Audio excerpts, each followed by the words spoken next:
কক্সবাজারের দ্বিতীয় দিন আমরা অনেক জায়গায় ঘুরছি অ্যান্ড ঘুরতে ঘুরতে আমরা সবাই অনেক বেশি ক্লান্ত হয়ে গেছি। তারপর আমাদের ঘোরা শেষ হয় না, কি বলবো। সো সবাই ভিডিওটা দেখবেন। হ্যালো এভরিওয়ান, আসসালামু আলাইকুম, this is Mimi and welcome to my new video. So আবারও চলে আসলাম কক্সবাজারের দ্বিতীয় দিন আমরা কি করলাম অ্যান্ড কোথায় ঘুরলাম। সো যাই হোক, আমরা ফার্স্ট টাইম হোটেল থেকে রেডি হয়ে সবাই মিলে একসাথে বের হয়ে গেলাম।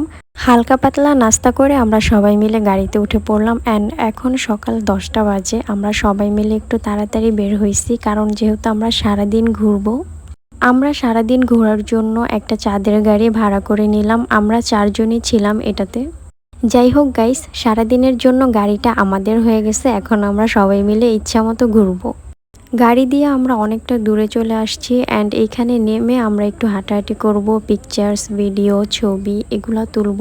জায়গাটা কিন্তু অনেক সুন্দর, তাই না? আমার কাছে তো এই জায়গাটা অনেক ভালো লাগছে, কারণ দোলনা ছিল এখানে, পিক তোলার জন্য পিচ্চিরা ছিল, ওরা অনেক সুন্দর ভিডিও করে। আমাকে আর আমার জামাইকে অনেকগুলো ভিডিও করে দিছে, বলতে হবে ওরা অনেক ভালো ভিডিও করে।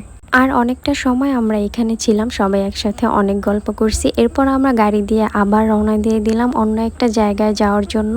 সো এই তো আমরা আবার এইখানে গাড়ি থামিয়ে চলে আসলাম ডাব খাওয়ার জন্য অ্যান্ড এখানে ঝালমুড়ি বিক্রি করতেছিল, ঝালমুড়ি খাওয়ার জন্য। অনেকক্ষণ ধরে তো সবাই মিলে ঘুরতেই আসি, এখন পর্যন্ত কিছু খাওয়া হয়নি। সবাই হালকা পাতলা নাস্তা করে আমরা গাড়িতে উঠছিলাম, তাই এখান থেকে আমরা ঝালমুড়ি নিয়ে নিলাম খাওয়ার জন্য। এই তো আমরা গাড়ি দিয়ে আবার চলে যাচ্ছি কাঁকড়া বিচে যাওয়ার জন্য। দেখো এখানে কাঁকড়ারা কত সুন্দর করে বালুগুলো খোদাই করে রাখছে, অনেক সুন্দর লাগতেছে, তাই না? মনে হইতেছে কি কেউ আর্ট করে রাখছে, এমন একটা অবস্থা। কাঁকড়া বিচে ঘোরা শেষ করে আমরা আবার গাড়ি নিয়ে চলে আসলাম ইনানি বিচের দিকে। ইনানি বিচটা কিন্তু খুবই সুন্দর। সো আমরা এখানে গাড়ি থামিয়ে একটু রেস্ট নিয়ে চলে আসলাম এই সাগর পাড়ের দিকে। এই জায়গাটাকে তো আমার কাছে অনেক বেশি ভালো লাগছে, অনেক সুন্দর লাগতেছে, তাই না? পাথরগুলা, এখানে ঢেউ আসতেছে, অনেক ভালো লাগতেছে। আমি তো ডাইরেক্ট জুতা খুলে এখানে নেমে গেছি। এখানকার পানিগুলোও খুব সুন্দর ছিল। বলতে গেলে আমার কাছে এই জায়গাটা অনেক বেশি ভালো লাগছে। এরপর আমরা ওইখানে ঘোরা শেষ করে চলে আসলাম আবার সামনে গাড়ি নিয়ে।